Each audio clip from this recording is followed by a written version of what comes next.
dribbling to boot it away. Matthew Golden, one of the top receivers in this Texas team, standing in his end zone.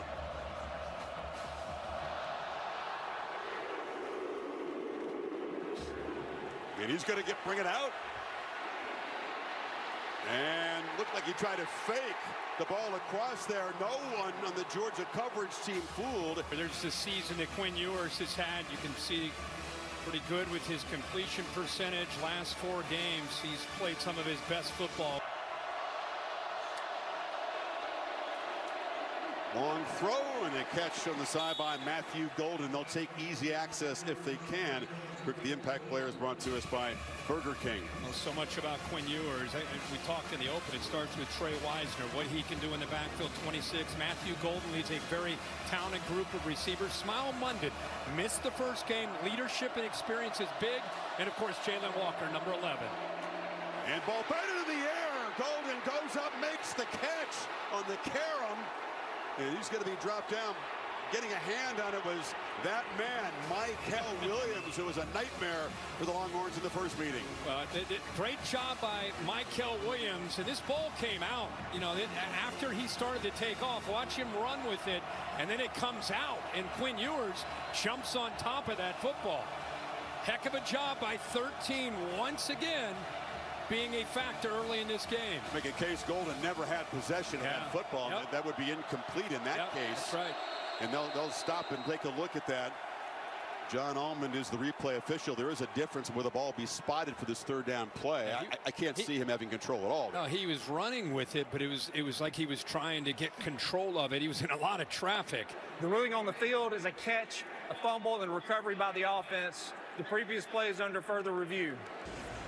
First of all, good job coming back to the ball. Look at those Georgia defenders going up to be able to intercept that ball. Allen's there, Jackson's there, and then there it is.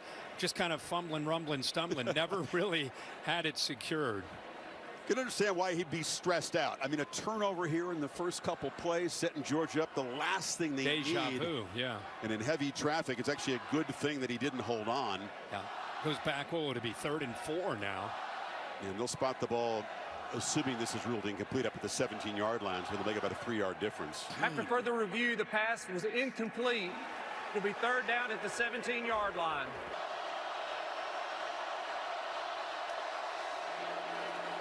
Ewers has protection, short throw, completion. Off and running is DeAndre Moore. Blazing speed. They don't just convert. They get out across or near the 40 before Daniel Harris made the stop. Well, great patience here by Moore and also Quinn Ewers off to the right. Little whip route back inside. Look at everybody playing man coverage. So you got a lot of room to be able to pick big yards after the catch. Heck of a job by Moore, who's kind of the glue of that wide receiver room. 22-yard pickup on the 3rd down play. First down throw. Texas comes out pitching it, and that's Matthew Golden breaking free. And from backed up on 3rd down, they're now threatening at the 41. Who says that this offensive line without Banks can't protect? You know, here they are. It's a team that had 7 sacks in that first matchup. And Sark, instead of waiting to 3rd down, being aggressive on this opening drive and giving the ball to Ewers and trusting him.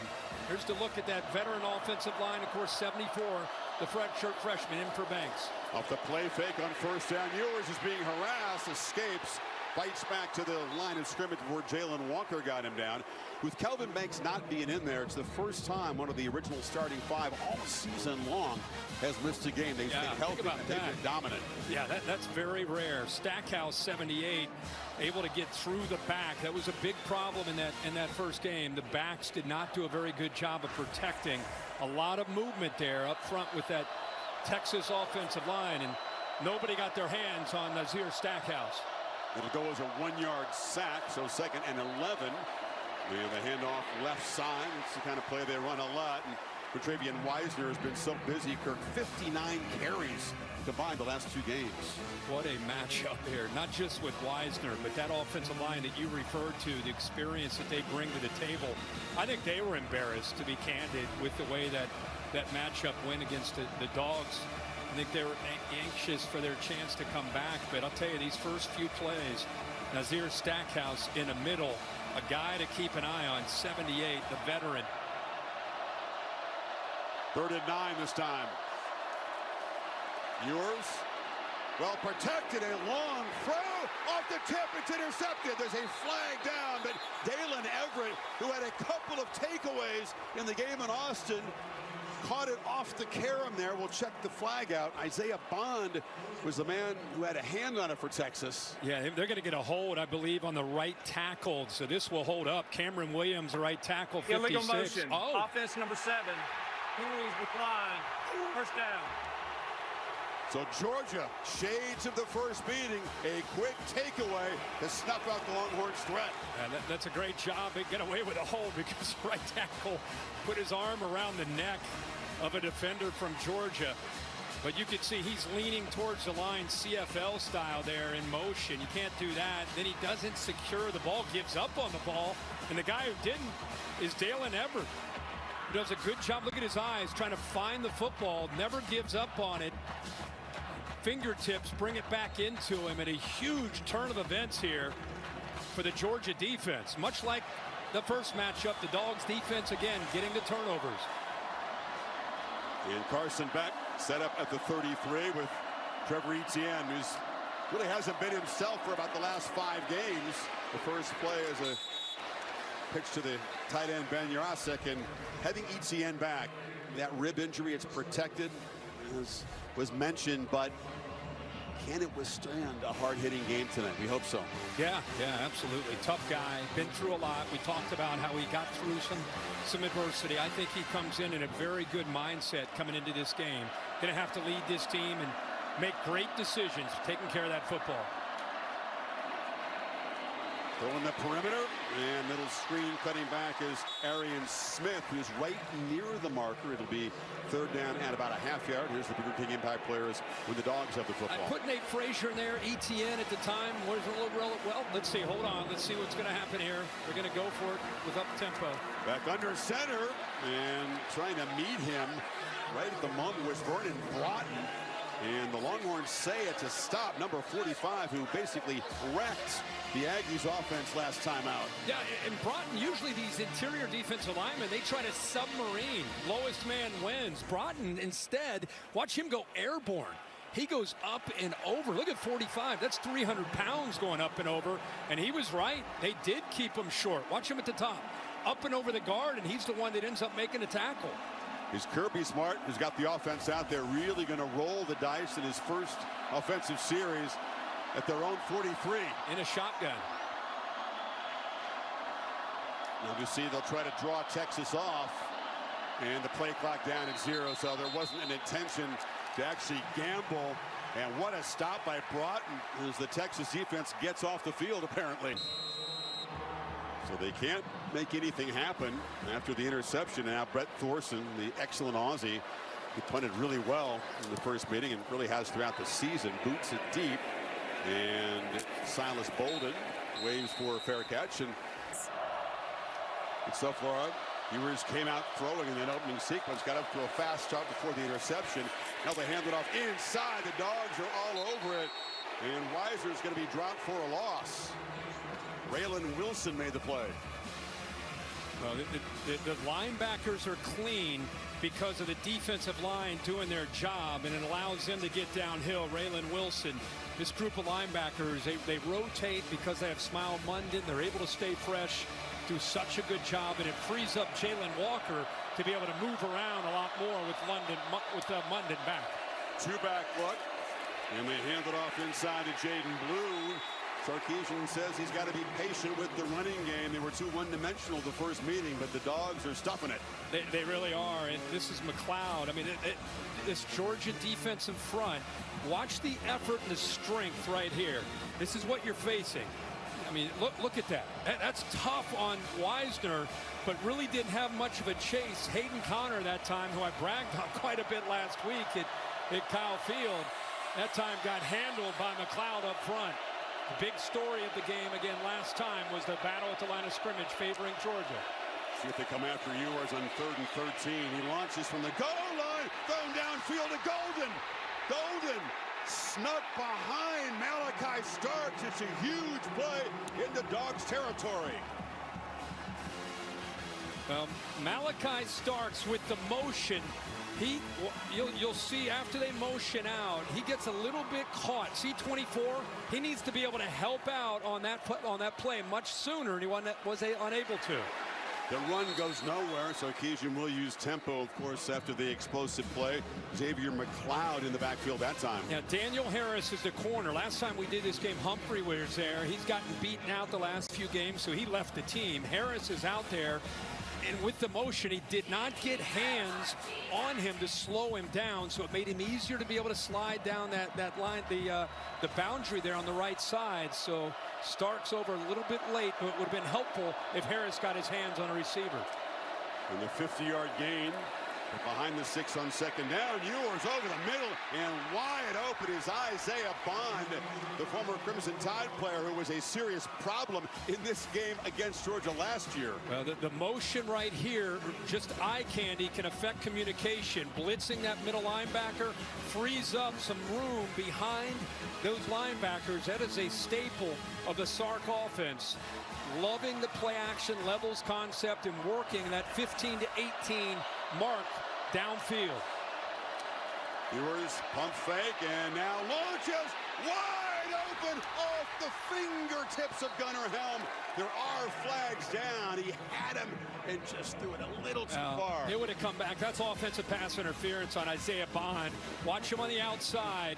This is my opinion anyway. He runs pass right interference. Offense number 7. Yeah. 15-yard penalty. First down. Made it look a little bit too obvious running into Aguero, the nickel back. So this ball would have come back anyway.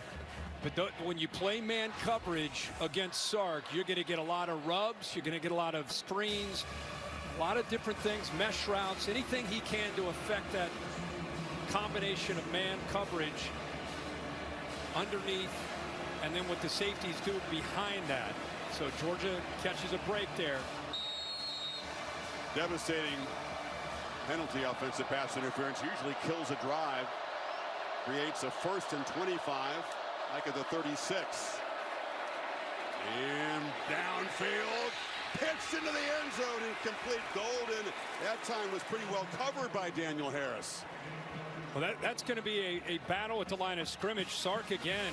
I think he just sees a huge advantage that he can win on the perimeter with these receivers against these corners. Testing Harris that time. Not bad coverage, and Harris has great length. And at the end, that right hand gets in there enough to be able to affect the timing of that. But the ball right on the money, giving him a chance there on the touchdown. And this is his first start against SEC competition. It was UMass and Georgia Tech when he took over for Humphrey, beating him out. 2nd and 25, back to Blue, and they're all over him. That was Jalen Walker making the play. These Texas backs are a big part of the offense. Dogs keyed in on them. Boy, Jalen Walker, such a big impact with 3 sacks in the first matchup. Watch him there to the outside. He actually saw this coming the entire way, baiting the offensive lineman to come out into space and use his athletic ability to go right around him and make a play on the screen. Great play there by 11. So in 3rd and 27, the penalty. Back to my out of field goal range. Can they pick up a little something here? Well, Weisner's got other ideas. He's going to be stopped back near the original line of scrimmage by Dan Jackson, but now they are in range for Bert Auburn to get points on the board. I think that's what that was really about, and I think they picked up more yards maybe than they really anticipated. Good job, Weisner. One thing he does, he gets north and south in a hurry with that acceleration. Gives Auburn a much better chance here for the Horns to try to take a lead. This from 41 yards. Auburn, a lot fewer field goal attempts this year than last. Kicked a bunch last year. This year, a lot of extra points. And straight down the middle. So, despite bad field position, that big 50-yard play gets Texas in position. Clear out the calendar. Will Stone, the lefty, to boot it away. And Cash Jones lets it sail over his head. You learn so much from the greatest to ever do it, but then you have to be yourself, and I think both these guys have been able to manage that. It's a fine line. Those guys are the only 2 Alabama assistants able to beat Saban, and the first carry for Trevor Etienne is a negative yardage play as Michael Taft got in there. Yeah, I mean, as soon as they recognize this, you'll see Taft get downhill in a hurry because they know that they want to get the hands into the football into the hands of Etienne as soon as he gets out there. Texas doing a good job of expecting run there on that 1st and 10. Taft came down and made a great play. Given good field position, it was Etienne's runs that really set the tone, build that big 23-0 halftime lead. 2nd down, it's back launching to Smith, and he's looking for a flag, and there is a late flag. He was lobbying Malik Muhammad in coverage, and it will be pass interference. Yeah, that right hand, once Smith went by him, he had a nice move, a little stutter and go. And with his speed, he's going to go right by Muhammad. Defense number 5, 15-yard penalty, automatic 1st down. Anytime you see a corner grab and then put his hands up, wasn't me, usually guilty of something. And boy, that's Smith. That's why I made him one of the impact players. Has had some drop issues throughout his career, but has the potential of such a big play threat. That time, great job off the ball beating Muhammad. And he'll be doing that more tonight, trying to make that big play for back in the Dogs. Penalty moves the football to the 39. Etienne in the pistol. He's got it again, and they swarm him. He bounces off contact, but will lose more yardage. Ran right into Baron Sorrell, who didn't get him down, and Trey Moore was there along with Hill. Boy, this is a really good job off the edge. You know, you've got to be able to anticipate this kind of potential of what Etienne can do. But right now, Texas, they're saying, hey, it's not just Georgia that's got a great defensive front. Look at Texas. Texas feels that they are as physical and as athletic and experienced as any defense in the country, and Sorrell showed us there. Monroe Freeling forgot to block him. Huh? He came clean right off the edge. Ended up losing 5. Nate Frazier spells Etienne. Texas brings some late pressure up the middle. Beck pats the ball and now pitches it as he was going down. Flags are down. Anthony Hill got him down. Grounding is the obvious suspicion on this play. There was no attempt to really complete the pass there. Did they hit him in the head, though? Was it something? There was a Hill got to him after he released the football. There are 2 fouls on the play. Personal foul, roughing the passer, 0 defense. Intentional grounding, number 15 offense. Penalties offset, 2nd down. Anthony Hill's a force, man. Top tackler, top sack guy, top tackle for loss guy, top everything on this defense. No doubt. Taft took away that curl route, almost jumped it. Beck thought better. You can see the roughing there, and then the grounding as well. And about the roughing. Yeah. Bill, what do you think of that on the roughing call? I'm not a fan of that call. I think he's just in there, and he's falling down. Yeah. So him getting hit in the head, that was incidental. The offset, so 2nd and 15 again. That's Etienne in motion. They get the football to him in the flat. He's got a couple of blocks. Picks his way to the outside and is forced out at the 40. Delp and Lucky, 2 tight ends, created a 6-yard gain. Holly? Well, guys, this is huge that Trevor Etienne is able to play in this game. He's missed 3 games with those ribs that have been injured. He is their most dynamic guy against Texas. He was the biggest threat offensively in their last meeting. And when I talked to him a few weeks ago at practice, he said it's been really frustrating. The ribs just heal when they heal. There's not a lot that they can do, although he's tried a lot of different treatments. They just had to heal on their own, and he looks good so far. Yeah, hurt against the Gators. Tried to come back against Ole Miss, and then has missed the last 3. On the slant, incomplete. Going up high was Dylan Bell off of his hands.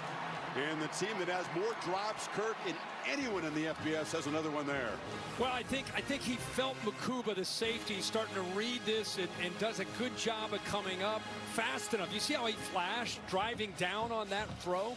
I think that may have affected. Ball tipped at the line of scrimmage as well by Trey Moore. And I think 4 coming up does a really good job because of how quickly he reacted to that throw.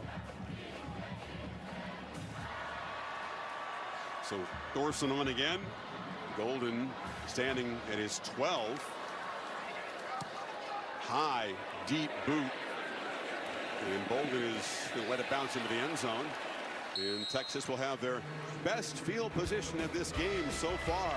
Yeah. Different Texas. Very different. 11 of the 12 locked in before today. Right. Strange, isn't it? Yeah, it feels strange. We got 12 teams, but not as much drama. No, I think that was not what we expected. It's been a tremendously dramatic stretch run in the sport. All these interconnected results.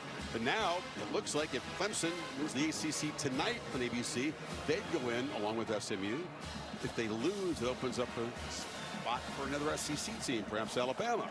Yeah, I don't know how it's going to shake out. I'm looking forward to watching and seeing it tomorrow. Handoff. Wisner running hard, running aggressively. That's what he's done down the stretch. He got 10 that time in the first down of the 35. Well, how about Gooseby, the left tackle, in for Banks, doing a nice job here. See the late movement from Georgia, trying to affect the communication of the offensive line. They do their job, but if you've not watched Texas a lot this year, this 26 has been a remarkable story. Wisner is physical, very, very tough to bring down. Did not have the job at the beginning of the year, but through some injuries, he sure has earned his opportunity. He faked it to him. Ewers off the blind side. That was the problem before in this first meeting, and Chaz Chambliss got him on the blitz. Yeah, you would think coming on the blind side it would be Gooseby, but instead they moved the tight end. That's Gunnar Helm trying to pass pro. And that is a hard ask against Chambliss, who's become one of the better pass rushers on this Georgia defense. I think that's the area he's improved the most. What a matchup that favors him, and he takes advantage of that. Now they get Texas again behind the sticks. That's the 6th tackle for loss and 2nd sack already for the Dogs. Again, 7 in the first meeting. Handoff and fighting to get a couple of yards. Wisner couldn't escape the grasp of Smile Munden. Well, it's great to see Smile Munden back on this defense. Missed 4 games, including the Texas game. And I think more than anything, a guy that's played in national championships and SEC championships, best communicator out there, just his presence on the field for Georgia gives the rest of this defense, I think, a feeling that they can accomplish even that much more with him being out there. Final 30 seconds of the quarter. Texas facing a 3rd and 14. Pressure comes. Ewers on the move. Clips it downfield. Going up and making the catch is Golden. His 2nd huge play. Again, he beat Daniel Harris. Yeah, this Texas team has lived off of the big play all year. 3rd most in the FBS with 20-yard plays. Already 4 tonight. They clearly are going after Daniel Harris. Great job of improvising by Ewers, who got flushed out of the pocket. We saw him move around against A&M, even with the gimpy ankle. Does it again tonight. How about the location of that football there on that big play for the Horns? Around this stadium that they've made. It is beautiful here. Congrats. Different philosophy from Sarkisian. This is a short pitch on the edge. Wisner has some space, lowers the shoulder, and powers for about 6. We got a kick out of this when we were at the break. I think we saw it live, but you got to keep your eye right here on Kirby. He's down there. He's trying to make a play, trying to help out, trying to help Daniel. His face knew it was going to happen. Look at him back. Body English couldn't help. Going back to those safety days. Gets the ball wide. Wisner turns the corner. About 3 or 4 flags come in as they grab the face mask around the edge. You got a holding call that'll come back from Texas, and then you got a face mask that came in when he was running with the football that'll be called on Georgia. So 2 fouls here that I saw. That's the kind of pass play we've seen from Texas a lot this season. There are 2 fouls on the play. Holding, offense number 2. Personal foul, face mask, defense number 7. Penalties offset, 2nd down. That was Matthew Golden who was trying to help out there. Here's the obvious face mask that Harris has. But a different approach, Kurt. We're going to show an impressive graphic because Quinn Ewers, most of the year, there's the hold by 2 right in the middle. Most of the year, it's been a lot of screens, a lot of underneath, a lot of yards after the catch. Look at that. Downfield, attacking, especially at number 7, Daniel Harris. Jaden Blue's in the game. That's off the hands of DeAndre Moore. A high fastball that he couldn't haul in. That's a tough ask. You get in there in the middle of that defense where you got a safety coming downhill on you. You got a linebacker. He fires it in there. He gets it to him, but all around him there are red jerseys coming. I know, but coach, you got to make that play. Yeah. I'm with you, but that's a tough one with a fastball coming at you like that. With those safeties coming downhill. Let's see what they do on third down. Need 5. And sharp on third down so far. Pressure comes. And it's checked down. The catch is made right at the marker by Moore that time. Where are they going to spot it? Well, Kai Starks got him down. He's going to be about a yard short. And here's a 4th down decision. Boy, his route had it beyond the first down, but the football brought him back. Arch Manning coming in the game. Yep. He's been a situational player. He's an effective runner. Ran for a touchdown against Texas A&M early in that win. Dogs will be expecting that. Remember, Haynes King gave this defense fits last week. A dual threat running quarterback. Play clock at 5. It's not snapped to Manning. It's snapped past him. Little wrinkle, and Jaden Blue dives for a first down. Well, all eyes are on 16, right? All eyes are on 16. They're going to run it here instead through the legs and directly to Blue. It's a heck of a job by the center. All the Georgia defense, anytime 16 comes in the red zone or short yardage, he's going to carry it. How about the center?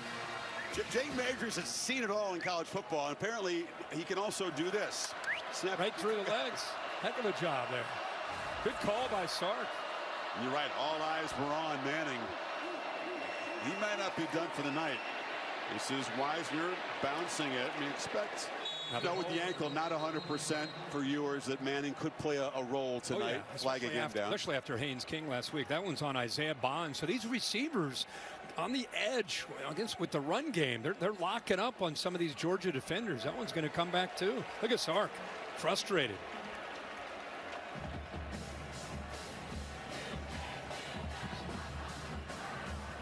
Holding, offense number 7. 10-yard penalty from the spot of the foul. First down.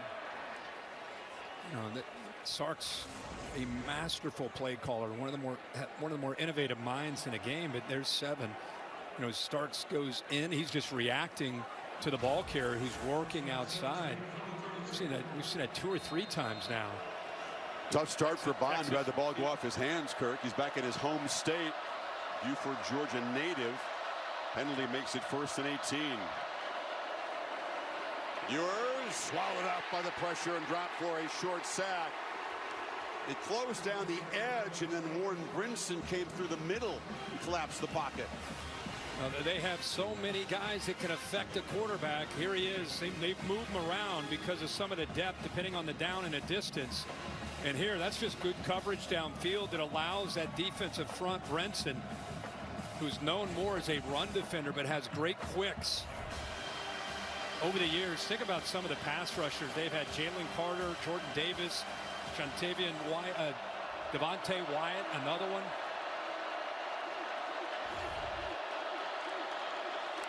Second and 20. Ewers pitches it short. Blue is going to be dropped for a loss. They're going the wrong way. Raylan Wilson stopped the running back, and they're now back out of field goal range. Yeah, Georgia's not afraid to play man coverage, and even though Ewers is attacking these corners, they continue to play man-to-man. This time it's the defender right here. He does a nice job eyeing it, and this is a big key for Georgia against the skill of Texas. Can you make plays out in space, especially with the linebackers? Great job there by Wilson. Had a first down at the 25, flirting with the red zone. Now they're out of field goal range. Need to do the same thing last time. Oh, Ewers was caught off guard by the snap. Still makes the catch and the completion, and just like last time, Kirk, too far to make the first down, but Moore's going to get yardage and make it a more comfortable field goal attempt. Heck of a job by Ewers just to secure this. He's looking around. Ball comes back. Thankfully, it hits him in an area where he can use his athletic ability to be able to secure it. Could have been worse. Could have been a lot worse. Yeah, so snap comes early. Ewers gives him a chance now with another field goal. Auburn was from a yard longer than his 41-yard make earlier. And this one straight and true. So a 56-yard play. Texas stalling with a penalty, but up 6-0. I mean, how fired up Georgia's got to think, you know, hey guys, that game hasn't gone our way, but we're down 6. Let's go. It was all about the turnovers in a short field. It wasn't as if Georgia went up and down the field. I mean, they had a short field, and especially in that first half, that's where they got most of their points. They held under 300 yards offense for the game. After that fast start, really had one productive drive late in the game to salt it away, but you're right. Texas's mantra up front is being able to use these defensive linemen who are very athletic. Broughton leads the way, but Alfred Collins is also a great player, and that time 95. Good job with the hands and quickness to get off the ball. Georgia's got to be able to run the ball and take some of the pressure off of their pass game and off of the quarterback and offensive line. Don't let 95's big belly fool you. He's nimble and pretty quick for a 320-pounder. And a flag comes out. This running play produces about a yard. There may have been Young found in the play. Defensive lineman may have lined up in a neutral zone there. Like Ethan Burke, 91. Point in that direction. Offside. Defense number 91. Man. Lined up in the neutral zone. 5-yard penalty. Second down. Self-inflicted wounds, yeah. Another shot of Sark getting frustrated. Here he is right down here. Line just trying to get a little advantage there. Good call by the officials. Fourth penalty makes it 2nd and 3. Dogs need every break they can get at this point, trying to get a play that will spark this offense.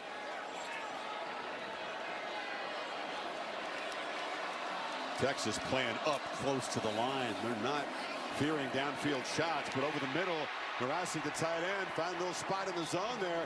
Catch moves it into Texas territory. Got 19. Lovett goes in motion, and when you see this, I want you to watch to the reaction of the linebackers and what they do and how they get downhill thinking about the run game. Once they get downhill, now they're lost. They're in no man's land. Anthony Hill realized it was play action. By the time he looks around where the ball's going, goes right past his ear hole for a first down. He's been the big weapon so far, if you can call it that. 2 catches. They are finally in Texas territory for the first time. Etienne picks his way. Trevor Etienne makes a cut and bursts forward for a solid 7 yards on first down. Really, really good job there with that jump cut, the vision to wait on the block against Bill Norton. That had a chance to be stopped at the line of scrimmage. He does a good job of waiting, and then works around that block by Dylan Fairchild, who was locked up on Bill Norton 15. Those are the little things that go a long way with a talented back like Etienne. Instead of it's 2nd and 10, you're looking at 2nd and 2. Frazier, they fake it to him. Beck sprints out, flips it short. Catch made by Oscar Delp.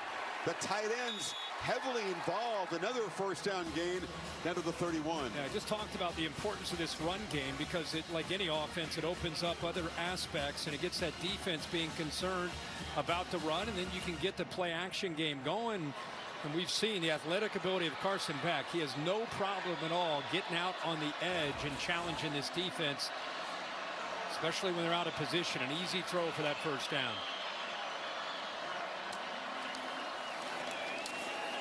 Frazier, quick burst, falls forward for about 4 before Andrew Makuba got him down. Good blocking angles there on that counter play. Couple pullers coming around. Fairchild, Yursek. What a different feel with Nate Frazier. He's more of a hammer, more of a north and south slasher compared to Etienne, who has that ability of those jump cuts and can accelerate, but more of a patient back with the experience he has. 7 touchdowns scored in the last 5 games for Frazier, who's grown up a lot, Kirby Smart says, stepping into this role. Beck has time, delivers a thought, and it's off the hands of Arian Smith. Something that we have seen a lot of. He's not a natural ball catcher. Watch him jump. Why does he jump right there is what I want to know. There's no reason to jump. The ball is thrown right on the money, and yet he goes into the air. You know, I think that's like a crutch to try to help him use his body to secure the ball. But he's a great player, but man, that's been a big problem for him. 36 drops this season for this Georgia team, most in the country. 3rd and 5, back under pressure, Karen, and incomplete. Closing in was Makuba, who thought he could pick it off the bounce, and it's 4th down. Now that's good pressure from Texas. They decided to dial it up. They walk up the pressure. Anthony Hill comes a little bit late. That ball is late over the middle. This defense is too athletic to try to make that play. What a job there. The little backhand there by Barron, who's been such a valuable player for this defense. Bouncing from nickel out to that outside corner spot. So Peyton Woodring on, trying to get 3 out of this best Georgia drive so far from 44 yards, and the kickers doing their job tonight. But the drop by Smith really kind of doomed the drive. Dogs cut the lead in half, 6-3, midway 2nd quarter. The contested catch. Alabama against 2 Georgia defenders. Mississippi State had a bunch of downfield shots. It's a defense that's given up 12 touchdown passes in the playoff.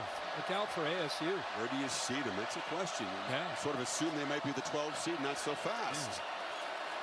Ewers, long throw, incomplete. It was too low for Wingo. Guinea comes out throwing. Ball downfield, soft coverage. Remember what we thought, boy, they got to really establish the running game. Wisner take some of the pressure off of this offensive line where they struggled in pass pro, but Sark, at least in his first half, is taking his chances, throwing the football. And the slant catch made. Silas Bolden running free. The former Oregon State Beaver shoved out of bounds, and a flag comes in, so the gain to the 45.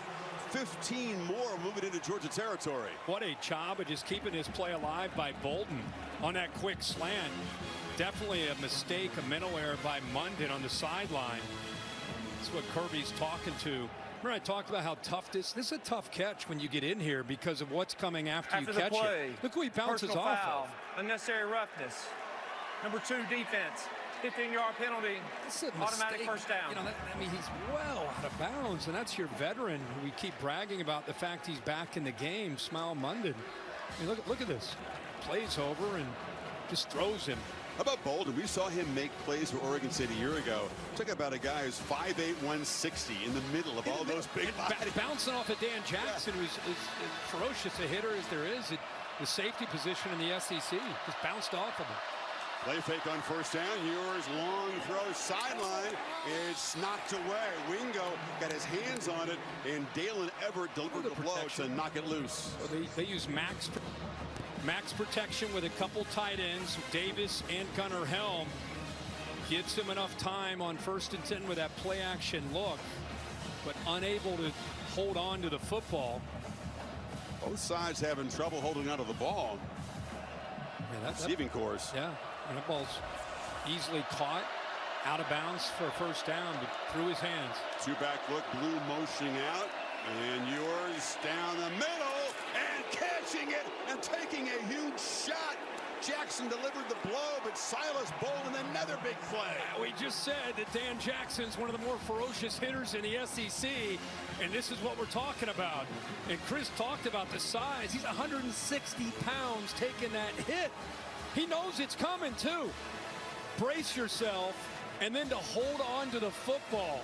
Well done by Silas Bolden. That's guts right there. They went to the portal and got 3 players. I wondered why Bolden hasn't made a bigger impact. Very talented player. They got a lot of guys who can hurt you. And after a quiet season, 2 big plays here. Wisner off the right side. And thanks to the officials for just letting us have this the SEC championship. Safety blowing him up. No flags. Clean play. Took the hit like a man. First down, on to the next play. Thought we might get defenseless player or something's coming, but instead, game on. Football. Yeah. That's what we do. Texas, incredibly dominant first half, trying to add to this lead before halftime. On the move, Ewers backpedals and has to just throw it away. Looked like he wanted to go back in the wheel route, but Wisner was well covered that time. Sark is pulling a lot of these linemen on these, giving these false reads to affect the linebackers, and it's working. He's getting these guys to fly up to try to be concerned more about the run game, but that time no one open downfield. There's a third down play. They're in field goal range, and also in the red zone, trying to finally get to Gator this afternoon.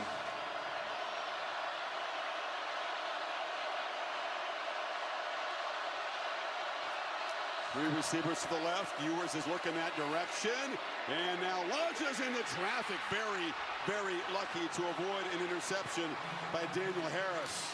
Risky throw. Risky throw. I think he just kind of assumed it's man coverage. 7 at the top, just kind of sinks back in coverage. I think he thought he had him isolated against number 8.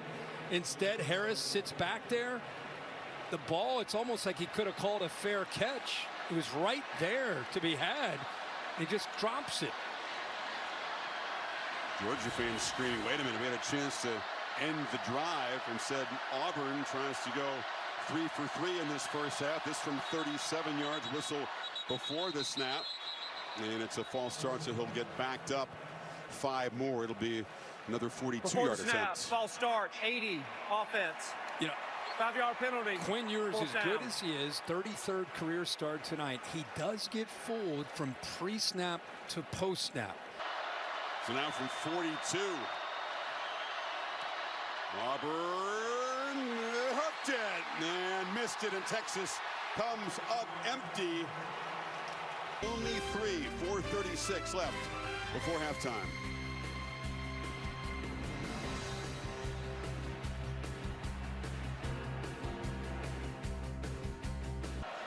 The missed field goal keeps it 6-3.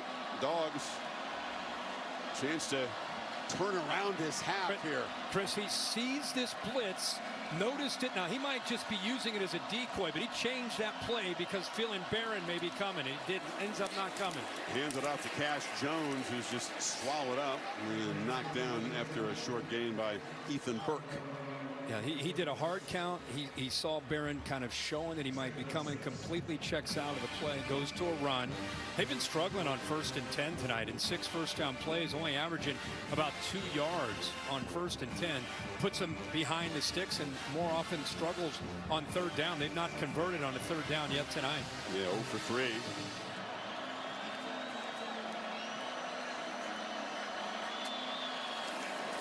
Off the fake, Beck drops back and fires down the middle, incomplete. Michael Taft was in good coverage against Lawson Lucky, broke it up. Laura? Well, Chris, we just saw Zadeh Barron with another opportunity, and he's been on this sideline saying, look, he is going to throw us interceptions. We have to capitalize.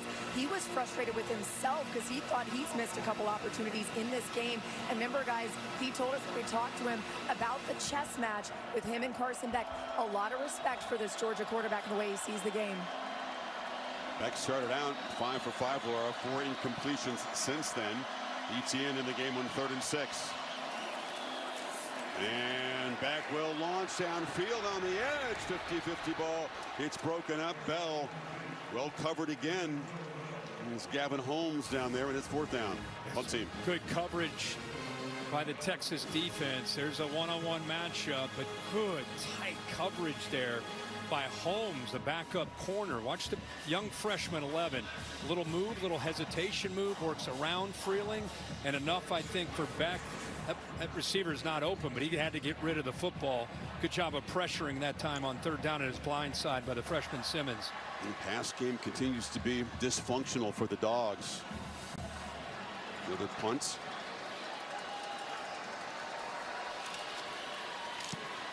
Thorson just gets one of the jet stream. And there's not going to be many fair catches whenever Silas Bolden is back there. He just doesn't believe in them. Unable to go there. He's on the man. Pick Texas. I'm going to tell you, pick Texas today and still to win the forever. He picked them in July, so all the way. Shout out to Lee. Yes, sir. See you back soon. Wisner stutter step, picks his way for about 1.5 yards. Now it's Sarkisian with 3.5 to work with before halftime. Won't be in a real big hurry, but still will be aggressive. You know, he's just continuing to. He's not going to abandon the run game. Obviously, it's become a real strength of theirs. I almost feel like they're a run-first kind of team, but tonight with this matchup, they feel it's more favorable, taking some shots against this secondary. Weisner a whole bunch of yards after contact. He just ran through tackles with the Aggies. Hasn't been able to get free tonight. Matthew Golden has been busy on the edge. Got a block from Moore before Aguero tackled him. Yeah, that's the obvious run-pass option, or if you have a couple receivers against one defensive back, instead of running it into a loaded up line of scrimmage, just flip it out there and try to get some positive yards, give you a chance here on more manageable third down. Georgia has not been elite defending third downs this season. Another startling stat with this smart defense. From the pocket, pass delivered, first down. There's DeAndre Moore hanging onto the football, picked up 7 there across the 30. Yeah, like I said, they talk about him being the glue. Rapid fire. 2 minutes to go here. Moore comes in motion. And Ewers backpedals, checks it down. There's the first target and catch for Gunnar Helm. Top receiver on this team in catches and in yards. Hadn't been a thing tonight until that 11-yard gain. Yeah, Sark is known for his screen game, and here's the look right here. Just kind of watch him block. He'll hesitate. Line gets downfield. Good job by Ewers waiting. Drops that over top of the defense in a pass rush. Gave the defense enough time to sink in coverage, so he had a lot of room after that catch. Cam Williams, the starting right tackle, had to come out of the game. Helmet came off, so he is subbed out. Brandon Baker, the freshman, comes in. Hesitation. Weisner. That play looked messed up from the start. Then as he tried to make a cut, he slipped down for a loss of 2. Yeah, that was a slow developing play there. Watch Ewers fakes it to nobody, and I think Weisner maybe went the wrong action there. Play took way too long to develop. Clock is moving. All 3 timeouts. Sark doesn't spend one. Minute 7 as they snap it. Ewers under pressure, escapes, and a flag comes out in the offensive line area as he dives for a short gain. There's another penalty going to kill a Texas drive. Well, let's keep a camera on Sark, because I know he's pretty upset about these holds. It's the big danger of a quarterback stepping up and out. Holding, offense number 56. 10-yard penalty, second down. You know, as the quarterback steps up and out and the defense reacts, it puts those offensive linemen in a tough spot. That's a 6th flag on Texas in this first half, right? Cam Williams, one of the most penalized players in the FBS. I think it's his 13th penalty this year. He's had some holds. He's had some false starts. It's been a problem. Yeah. Moves the ball all the way back, Kirk, to the 31 now. It's 2nd and 22 inside of a minute remaining. Remember, Georgia does get the ball. They deferred, so they get the ball to start the second half. See if that penalty changes the thinking or if they'll stay aggressive. Off the play fake, 4-man rush. Ewers on the move again. Long pitch. Helm dropped it. The dropsies on both sides tonight. Normally reliable tight end, trusted target. Well, this is the beauty of being able to rush 4 and drop everybody back in zone. You force the ball to go underneath. You're right. It's just not something you'd expect to see from Gunnar Helm. One of the more reliable tight end targets the whole year. 6'5", 250. Probably improved the most from last year to this year as well. Now it's going to be Kirby Smart who's going to be interested in stopping the clock. If they can get off the field on 3rd and 22. Weisner bounces it, does stay in bounds, and that'll force Smart to take the first time out there, and Texas will punt it away with 43 seconds left. You know, he's got so many other things going on, you know, besides working on College Game Day, but I really think we asked him, how have you enjoyed it? He said it's gone much better than he could have hoped. So Curran, the freshman, kicks it high. Anthony Evans drifts up and waves for a fair catch at the 26. All right, you got time here with a couple timeouts. 39 seconds. Veteran quarterback at any moment could hit a big one at any moment. And there's no reason to think that. You just got to get these receivers more involved. One catch the entire first half for a receiver. Beck looking for a playmaker to step up, finds Etienne in the flat, and Trevor scoots out of bounds at the 33, stops the clock with 32 seconds left. Think about what we just said there. They haven't had the ball a lot, but their receivers in a game, you know, they'd like to try to stretch the field here. Now, Smith has one catch. That's it for the receivers. 3 to the tight ends, 2 to the running backs. That's it. Beck pressure, gets the ball out in the sidelines, and there was an attempt at a big play. Gavin Holmes covering Smith, who could not come down with it. Well, Sorrell got pressure on him, but again, we're seeing some depth here in this secondary. Holmes out there. That ball got to him. That's another opportunity and another example of him jumping. There's the pressure, but once again jumping for no apparent reason on a ball that's thrown right on the money. We talked to Beck about this, Kirk. He's trying to be supportive. He's got to be. Is it anxiety? Is it nerves with receivers and all these drops? He's trying to figure it out himself. But, you know, Etienne on the edge will get a first down to 20 seconds. He's trying to be a leader and not show his temper, but his patience is tested at this point. I don't blame him for that, but you have to. You don't have any option as the quarterback. When your guys who are your guys going to battle for you, dropping the ball, the last you may want to talk to him one-on-one, but you need to continue to encourage him, continue to put your arm around him, continue to tell him you believe in him. Because it's hard enough for these receivers. They start thinking about it and worrying about it. Get a free play here, Beck. Pump fake, now a downfield shot, looking for Evans, and he threw a pick. This will come back. There's another flag down in the secondary. Makuba came up with the football. He takes a huge shot as he gets in the paint in the Texas bench. I don't see another flag on that one. I think you may have pass interference.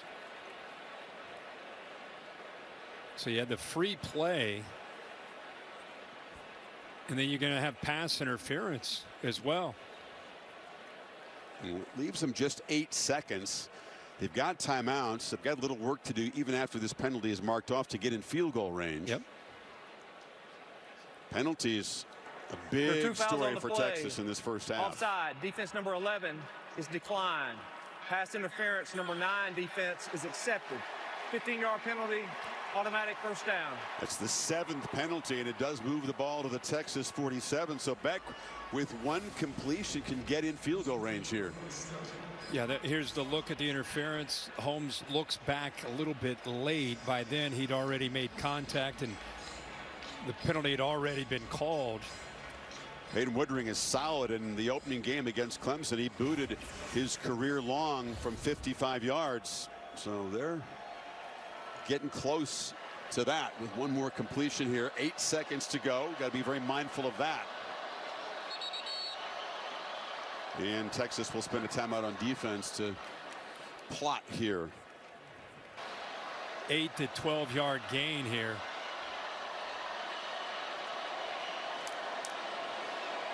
Another free play. Texas jumped offside again. Another interception's going to come back. This is Anthony Hill who made the grab, but Texas just not holding their water, as they say.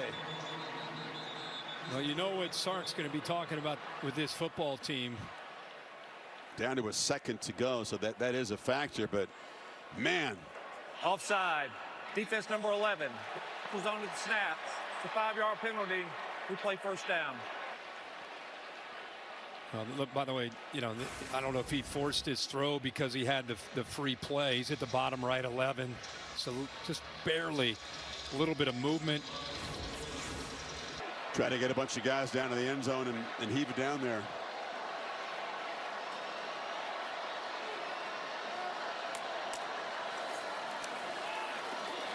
Back, Can he step up and even launch? Chase from behind. Ball not free. It's bobbled around, scooped up. The Horns on the final play of the half, trying to make something happen. Anthony Hill laterals it. They're still going. And now they lateral back to a Bulldog in a wild, frantic play. Most entertaining moment of the first half, frankly. Beck got hit. And he's down. Hard, yeah. Now this one was Trey Moore that got to him. Steve Sarkisian, his team leads 6-3. All right, thanks, Chris. Coach, 8 penalties in this first half. How do you get your team to clean some of that up? Well, hopefully they call them for a holding one of these times, too. Let's go to Holly Rowe with a little bit more. Coach Smart, what just happened to Carson Beck? What did he say to you? They just said his hand got hit as he was throwing it there, and guy came all the way around the edge, which people do on that situation. He's got to be aware of, just get rid of the ball. Will he be okay to play in the second half? He should be. I don't know. We got to go look at him. All right. Thank you, Coach. There was a chance after the ball's knocked loose right there by Moore that Texas could have come up with a defensive score there. Yeah. 0. Yeah, it got interesting there when we started to see the laterals, but this is every fans and team's fear when you see a quarterback go into that throwing motion. Brock Purdy had a situation in an NFL playoff game where he had an injury to an ulnar nerve, and let's hope that he's going to be okay as they check him out there at halftime. We've not seen these receivers have very many opportunities. We talked about that towards the end of the first half, just a 1 catch.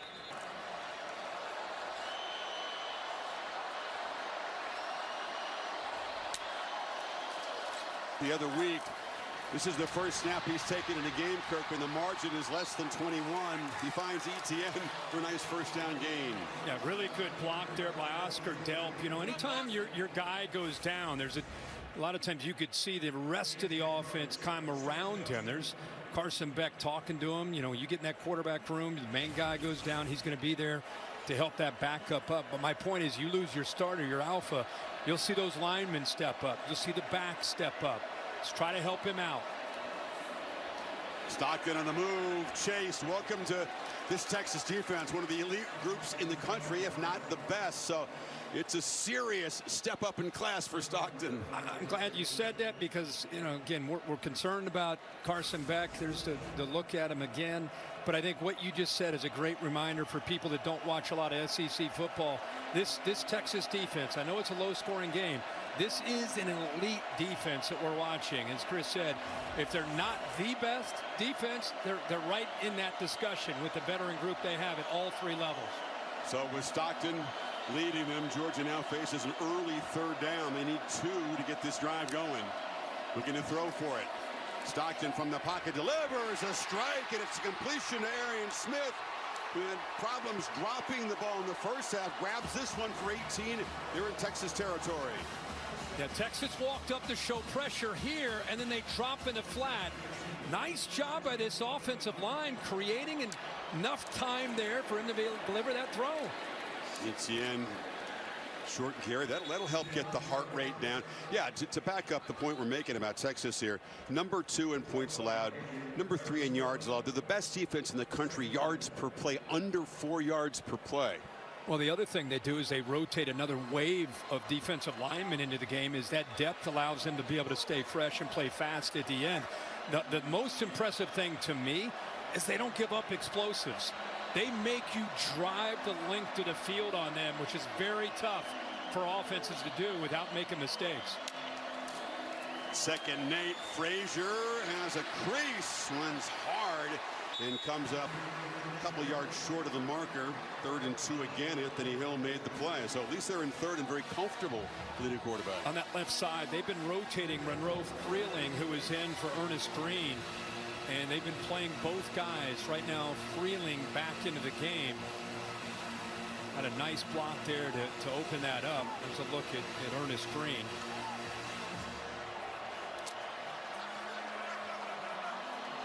We'll need time in the play clock. They fake it to Frazier. Stockton back pedals. Pressure. He can run. He's got space. And he's going to make the first down with his legs. takes his shot at the 37, and the Bulldog bench all fired up and moved the sticks again. Well, you see the reaction from the Georgia sideline? That's what I'm talking about. The backup quarterback comes in. They go trips into the boundary looking for play action. Texas takes it away. This is the element that he brings, but look at the end of this play. Takes on the corner. Look at the Georgia sideline reaction to the backup quarterback trying to provide a spark for this offense. 6'1", 215. Not a huge, solid build on him. Pitch to the edge. Love it. They're succeeding, winning on first down, which is helping this young quarterback. And I got to give Mike Bobo some credit for this. Is a big. You said it. This is a little different than UMass. I mean, this is a big atmosphere. Mike Bobo's been here. He's done it as a player.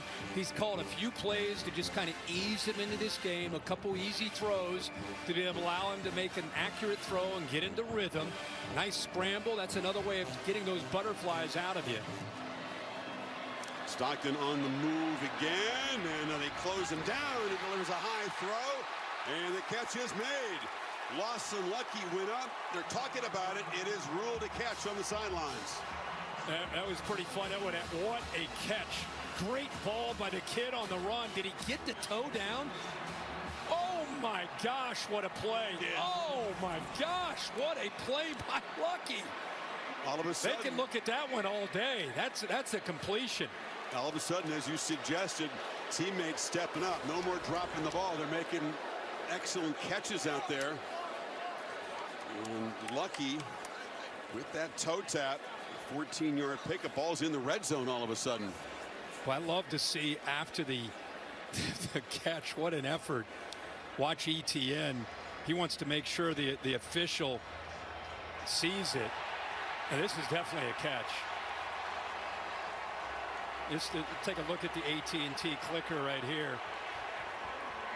It's a great job by Stockton making a play. Watch him get outside. I want you to watch number 1. I thought he might throw it to him, but watch him help out here. All right, Mr. Official. No. His toe is right there. Right there. You see it? Isn't it funny, Kirk? I mean, the star elite quarterback goes out. Here comes a guy with no experience. They got more yards in this drive than they had in the first half all of a sudden. But I'm telling you, it's the adjustments by Mike Bobo to what Stockton does well, but it's just a team, even a fan base. Listen to this crowd. This is the loudest this crowd has been in this game in support of Georgia. I'm telling you, they're rallying around this backup quarterback. Fellas say, hey, now, hold on a second. Let's quiet it down. Empty backfield. ETN will line up far to the left of the formation. Texas rushes 4. They're trying to spy quarterback. They know Stockton is a quick runner, as Holly pointed out, but he gets loose for 9. Yeah, this is designed. This is not him scrambling. This is the quarterback draw. He's just going to follow Jared Wilson right here, the center. Get behind him. Use him as a shield if you can, but positive yards. 2nd and 1. ETN makes a cut. ETN barrels into the end zone. Georgia's got the lead behind the backup quarterback.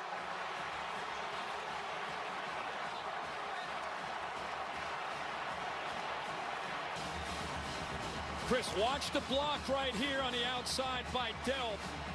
Comes down, helps down that double team to secure the edge, and then is able to get up to the linebacker just enough. And the ETN, when he starts running downhill, he is a handful. This is a guy that's had to deal with ribs over the last 3 or 4 weeks.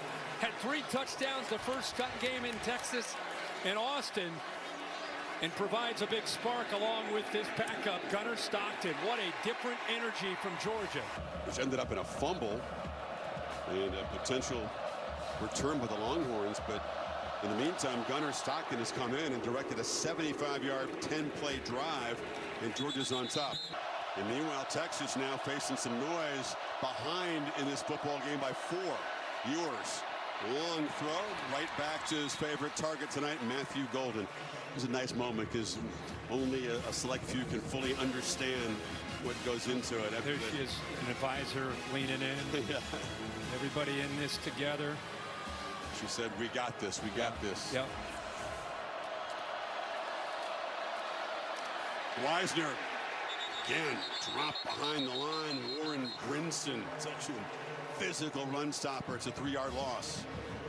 I tell you, it gets blown up in a lot of different areas, but one of the guys that really impressed me just with his attitude and effort. Look at Chambliss blows that guard up trying to pull around. Really blew the play up where DJ Campbell tried to come around. Weisner on 2nd and long. He's going to be dropped for another loss. Texas going backwards in 2 running plays. And momentum building for the Bulldogs. Jalen Walker made that play. You know, a lot of movement by the offensive line. You're seeing them move out, move out. The problem is Georgia has athletic ability. They can get through those gaps. Good job of being able to set the edge there by Mykel Williams. He took on a big block there by Connor, but did his job. And everybody else running to the football. This Georgia defense, man, they're flying. Entire team inspired. 3rd and 15. Pressure. Ewers has to just throw it away. He got knocked down after the play.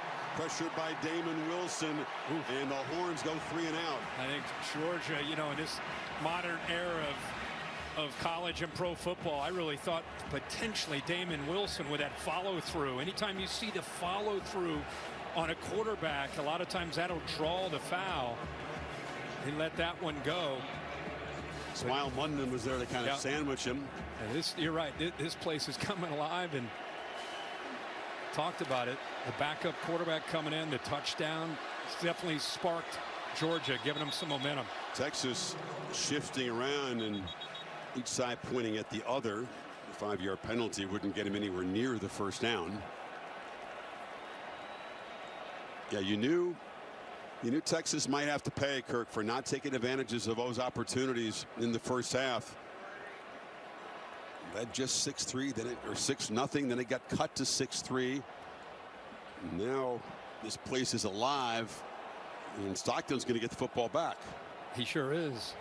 What a funky formation there, where Texas was just trying to draw off Georgia's defense, but I think Texas ended up moving. Start. Yeah, 18 Kicking the team, right right guard. guard. 5-yard penalty, 4th down. I think Sark's frustrated, but if he saw it, he would be agreeing with it. They're trying to do a lot of different movement, and the one guy that was not supposed to move was the right guard, and he did. And that's what drew the penalty. It was the right call. It's Anthony Evans to receive the punt from Kern. It's a high and short one, and Evans will step up and wave for a fair catch at the 32-yard line. Texas trying to make history, but now down by 4. As Stockton back to work, he was 3 for 4 for 36 yards passing in that first drive. End around here. Evans will be tracked down. He's a speedster returner. They try to involve him on those end arounds, but he loses 7 as Makuba wasn't fooled. Yeah, great job. Notice how they're walking people up now. They want to be able to make this young quarterback, who's a dual threat guy, beat him with his arm. Walk everybody up. Good experience. Veteran there by Makuba. Diagnoses that play quickly. Big loss there on that 1st and 10. Get him behind the sticks. Etienne, one of 4 receivers to the left of the formation. And they're all blocking for him as Trevor makes the catch and darts forward. They get back about 6 or 7. It's going to be 3rd down and about 10-11. Another quick throw there with some linemen, or rather tight end and receivers out there. Cool to see Carson Beck, as much as he's hurting, right there trying to help the offense out, especially help this quarterback out with any kind of advice. See what he can do here on 3rd down. Now the Texas faithful up making noise with this right end of the field. They show pressure. They bring it. Oh, now blitz. The ball's loose, rolling toward the sidelines. It'll go out of bounds. Georgia retains, but a massive loss as Colin Simmons came after the quarterback. Well, the reason he's able to get isolated is they put Monroe Freeling in a really tough spot because of the pressure right here. They blitz, and now he's got 2 to handle. Nobody picks up the blitzer. Simmons is able to come free, gets to the inside. Late movement by the guard to kick out. And you're not surprised if you know Pete Kwiatkowski, the defensive coordinator. Good job of getting him to 3rd and 10 and at dialing up the pressure. 16-yard loss. Thorson out to punt it away, and Texas an opportunity to get some field position here.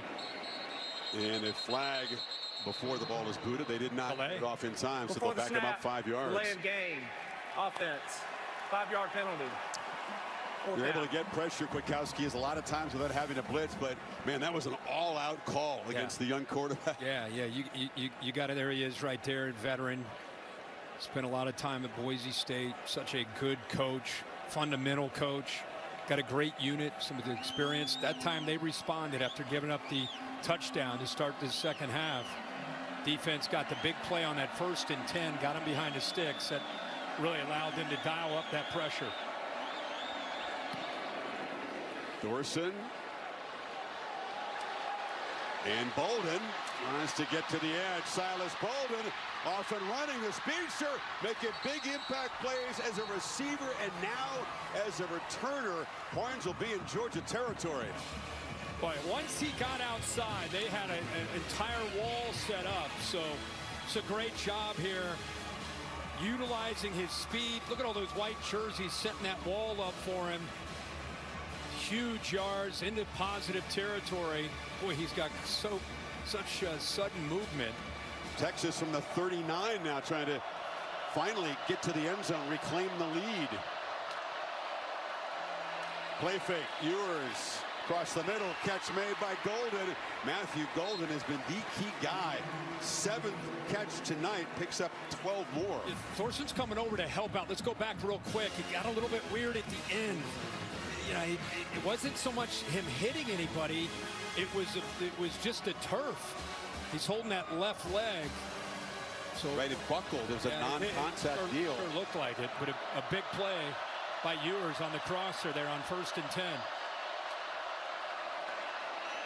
Moore on a screen. And DeAndre Moore brought down nicely by Dan Jackson. Great tackling was a big part of Georgia's win the first time out. How do you rate their tackling so far tonight? They're doing a great job. I mean, Texas has had chances, but they've not been able to finish these drives off. How much fun is Dan Jackson to watch him play this game? Plays with the intensity. He's good against the pass. See him communicating. Just a veteran you love to have on that back end. 2nd and 9. Ewers launches down the field for Moore. Couldn't quite get there. He's kind of thrown into his spot, but it had to make a long run. And it's going to be 3rd and 10 now.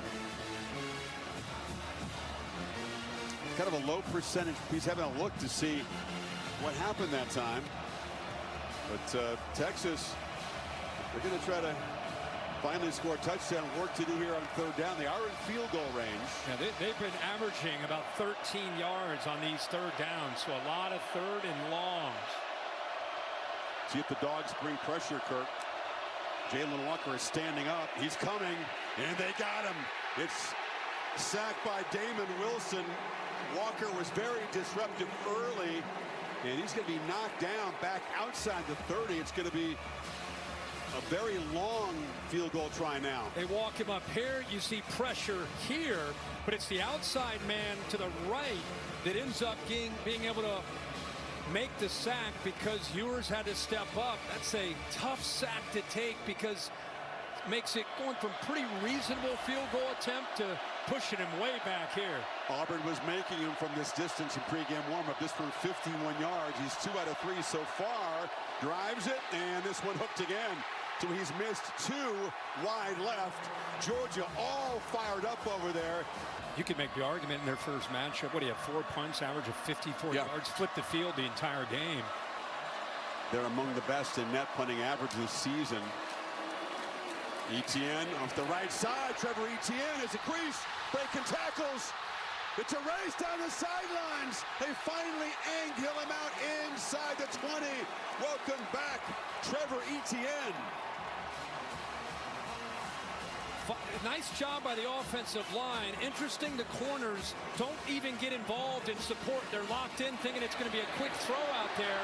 And then it is so tough, even for a veteran like Makubu, to make that play in space against Etienne. What a difference maker he is to this offense. They have missed him these last 3 or 4 weeks since the Ole Miss game. 46-yard chunk, the rare explosive play for this Dogs offense tonight. Frazier into Spellum in the red zone, trying to build on this lead. Frazier takes the pitch. Ethan Burke was there in a hurry, turned it back inside, and then Barron knocked him down as they get the cart ready for Thorson. Just is a terrific guy. Get to know these Aussies when they get down there and cover tennis and talk to him, and he's just a really fun, like, cheerful guy. He's got an NFL future hunting. Big leg. I hope this is nothing serious. You got to keep in mind, as Georgia moves down here in field goal range, Carson Beck is their holder. Bet Thorson's their backup holder. So I don't know how deep they go at holder, but we may find out. Fixing to find out. The 2nd and 9. Stockton, end zone, way overshot. Banged it off the back wall, the general vicinity of Arian Smith. Yeah, I think he's taken that away. Oscar Delp was running a really good route here and broke free over the middle. That ball would have been able to, if he would have been able to see him and get that ball out, he would have had a chance to score a touchdown, but instead we got a 3rd down and long. Does Texas bring the heat this time on 3rd and long? I think you do. I think you give them, you continue to mix up your looks. They're walking those linebackers up now. 5 up. Empty backfield. He's going to take off, has some space. Gunnar Stockton did not slide, but did not get the necessary yardage. Stopped by Taft and Makuba at the 12, and it's 4th and 2. Really good job by Mike Bobo here. He's just calling a quarterback draw. We saw it earlier. Jared Wilson blocking. The receivers are blocking. Offense out there. Wonder if because they don't have their top 2 holders, they're not thinking field goal here. So suddenly, a big play as Texas has a chance to get the football back. Down only 4. Still 15 seconds on the play clock.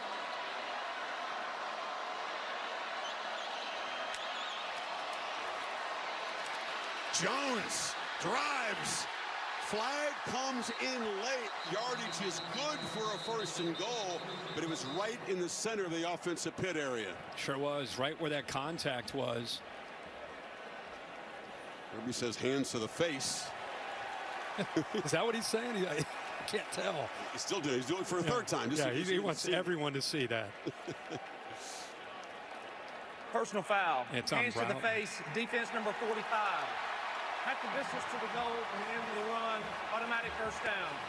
He's right. Vernon Broughton flagged the 10th Texas penalty, and it moves the football to the 4, 1st and goal. It's 45. See the right hand up into the face mask there of Fairchild. Boy, has this kid provided a spark in this dome. You can just feel it throughout the entire building. And they punch it in. Empty backfield again. Etienne split out to the right. Bunch of tight ends bunched left. And it's Stockton running all the way. He's going to be dropped behind the line of scrimmage there. Sprinting over was Ethan Burke, the veteran. Ethan Burke did a nice job of getting off the block. So often you just got to use your hands down there with your eyes into the backfield. Burke did that. Strung that play out, just nowhere to go. They just try to utilize the quarterback's ability to run. Let's get him out on that edge where you maybe have a numbers advantage, but great job by Texas defense holding the point there. And the true freshman, 175-pound Dwight Phillips Jr. is in the ball game, and Etienne makes it a 2-back look. That's Phillips coming in motion. Etienne, they are just flying downhill, and it's another loss. Leonga Lafau made the play. You know, they talk about Lafau being just kind of that calming influence. One of the leaders of this defense. He's right here at the 2nd level. He's getting downhill. He's actually blitzing here. Good job of slipping through. You can see the right guard wanted to kick out to help, but a late reaction by Ratledge. So 2 runs, Kirk. They lose a combined 3 yards. And it's going to be 3rd and goal. About the 7. Low-scoring game. Do not want to give up a touchdown if you're Texas here. Stockton looking to run, and they're all over that. So in the end, and Hill made the play there, they didn't want to throw the ball in the end zone. They tried 3 runs, and they'll settle for 3. Yeah, Texas defense really stepped up inside that 10-yard line. Got aggressive, even off after that penalty by Broughton that gave them the first down. They responded with 3 straight plays by turning up the heat there on this Georgia offense. So Gunnar Stockton undoubtedly has taken reps. Georgia leaves nothing unturned. He's the 3rd string holder. And Woodring from 24 to give Georgia a 7-point lead. Final seconds of the 3rd quarter. No problem for the reliable kicker. A 61-yard drive in 8 plays. And you said it. This team has been sparked by Gunnar Stockton. He's seeing all the same tape. Yep. He's hearing all the same stuff. Not getting nearly as many reps, but you toil away in the practice field and you try to be ready for your moment, because you never know when it's going to come. For the Longhorns, Steve Sarkisian, your running game has produced 21 yards so far. What do you lean on here? The pass game has been by far the most effective phase of the offense. Weisner has been so productive coming in, has just been swarmed like that today by the Georgia defense. They're just kind of tiptoeing up there. This running game has been slashing through teams coming into this game. Not today against Georgia. Coach, you just had an emphatic little meeting there with your secondary. What was the message you're delivering right there? Just don't get lazy around the pile. We've had some runs break out on us where our guys relax, and the ball could bounce out anytime. How's Gunnar Stockton doing? How can you maximize him? Mike's doing a great job with him. Kid's got a lot of confidence. He's played in a lot of big games. He's not afraid of the moment. I think he's done a good job. It's a good change of pace for us. Thank you, Coach. Thank you. Matthew Golden gets loose. He's played in some big games for Rabun County in high school for the Tigers there, but this is his first action in college football against a real team. Well, they're going to get a little tempo here out of Texas. Texas needs to get this thing going. They were really shut down in the 3rd quarter. Not many opportunities. Only 16 yards of offense in that quarter. Suddenly there's some urgency for the Longhorns side, right? Yeah, this is a game when you get to the SEC championship game, more often than not, it's a game of momentum. Back and forth and back and forth. It's been favoring Georgia this entire second half since Stockton has come in. He's kind of ignited the team and the crowd, changed the energy. Texas needs to respond, and the veteran quarterback Ewers needs to step up with this offense right now. Ewers under pressure, had to dirt the ball. Golden was coming across there, but Dalen Everett, who was a game wrecker the first time they played, came off the edge there. They do such a good job of not tipping this. A lot of times when you get a blitz, this guy starts to cheat over just to help out. He doesn't show it at all. Because of that, you're not able to pick it up. They did this in the first matchup with Everett on the end of that boundary. He's such a great blitzer. Doesn't tip his hand. Got him again there on 2nd and short. Yeah, he had the forced fumble and fumble recovery that was huge in that game. Now it's 3rd and 3. Throw for it wide open is Moore in a slant, still running. DeAndre Moore wins the foot race. Texas strikes back from 41 yards. Momentum back on their side now. What a call and what a read by Quinn Ewers. But their first touchdown, Auburn to tie the game in 13, knocks it through, and Ewers extends his streak now. 24th consecutive game where he's on a touchdown pass, going back to the 22 season. Chris, like I said, this is a 3rd down play, and the read that he has is right here. Once you get the motion, the shift to the tight end. See Bolden come down. Now he's just see his eyes at that fake. He's looking at 4. 4 comes down. Okay, I'm going to throw it right by him on that glance route. And now, bang, what a move right there after the catch. You know, this group of receivers, I keep talking about Moore as the veteran in that group. And he steps up. Good hesitation. Secondary fool, thinking it might be one of the quick throws, like a look pass to the outside. Instead, they get him on that RPO. They don't really go to the portal that much as a program, Texas, to be honest. In general. And Jones will leave it there. The young man who stepped up and provided spark, make him throw to win. Load up against this run game. Stockton weaving around. Yeah, Texas is breathing fire smelling blood and coming downhill in a hurry now all over these quarterback runs. Well, that's what you got to do. I mean, the quarterback run game is different than what you see from Carson Beck.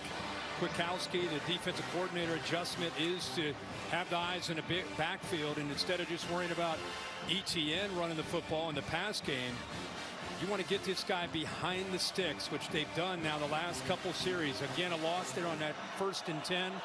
Now he's looking at 2nd and 12. Texas fans up making noise now. Longhorns rush only 3. Stockton into the coverage, checks it down to Frazier, who's going to be knocked down. That's an important gain, though. They pick up enough yards to make it a 3rd and 3 before LaFell got him down. Yeah, actually a really good read there. Nice job by Stockton to be impatient. Texas tried to fool him by dropping one of their defensive linemen, Trey Moore, into the flat. He almost threw it, but came off of it and checked it down to Frazier. Good decision.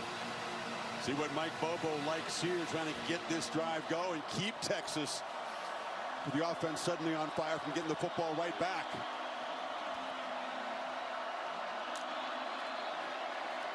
Stockton, and they're all over Dominic Lovett. He caught it behind the line, and Jalen Gilbo says, "You're staying right there," and the Longhorns force a punt. Well, this is called doing your homework. When you see motion, where they go out to motion to trips, this is Lovett going over. You see the corner running with him? You got man-to-man coverage, so once you see that, you're expecting a quick throw out here. Texas is anticipating that. That's just really good job of anticipating and reacting by Gilbo there at the nickel spot in man coverage. Welcome another newcomer, Kirk, to a big pressure situation as Charlie Ham taking over for the injured. It's a fake! It's a fake, and Smith's got it on the end around, and he's got a 1st down. Tie game, 4th quarter, SEC championship, and Kirby Smart rolls the dice, and this time the fake punt works. You know, I called a game Thursday night, and I was really impressed with Dan Campbell did. Watch how Texas doesn't even react. They've got a couple guys there dealing with the gunner. Backs turned, completely unexpected. How about big fella, 74? Snapped it to the big fella, 74. Gooseby, flip it underneath to the man coming around, the fastest guy maybe in the country. What a call. We showed you the Justin Fields attempted fake punt, which did not work against Alabama in this game. And 9-yard pickup on 4th down. Dogs continue to kind of grind forward on the running game here. How about Gooseby, the left tackle, catches? That's, first of all, catching it is a good job by the tackle. And then to be able to, well, actually it's Bobo, the backup center. And then he flips it, and he was ready, in position. Smith's coming full speed around that edge, and Bobo slips it to him perfectly. His dad Mike calling the plays, and young Drew, who stepped in. He's had to be a starter at times this year in that center position for Georgia with all the injuries they've had. 2nd and 7. And the Horns give a crease, and Etienne's got a 1st down in Texas territory.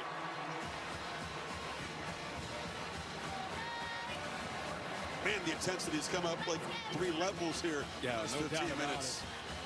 Having some success on that right side behind the right tackle. The big fella, Xavier Truss. Receivers showing the willingness to block out on the perimeter. That's really getting ETN to that next level. Empty backfield for Stockton now. Screen. Smith ran right back into heavy traffic, knocked down by big fellas like Alfred Collins right at the line of scrimmage. Well, Simmons made the play. Colin Simmons just forcing that, like you said, back in to the inside where that defense is running to the football. Whole squadron of fresh bodies coming on for the Texas defense now. It is a battle.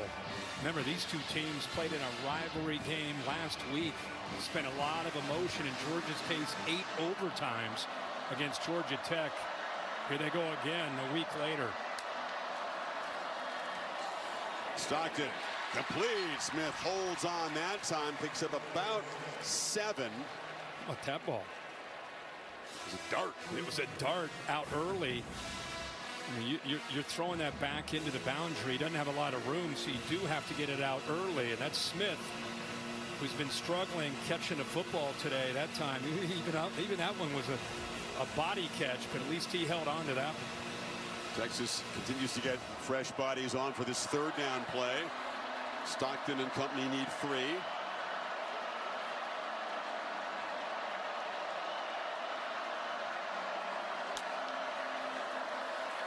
No pressure. Check down. Too much space for Etienne. He's going to get just enough for the first down. They do move to 6 at about the 37. And they just cleared it out. They flooded the zone and just tried to get that defense to back out playing zone. And then you have to get the ball out as fast as you can. You know, that you got to be decisive, which he did.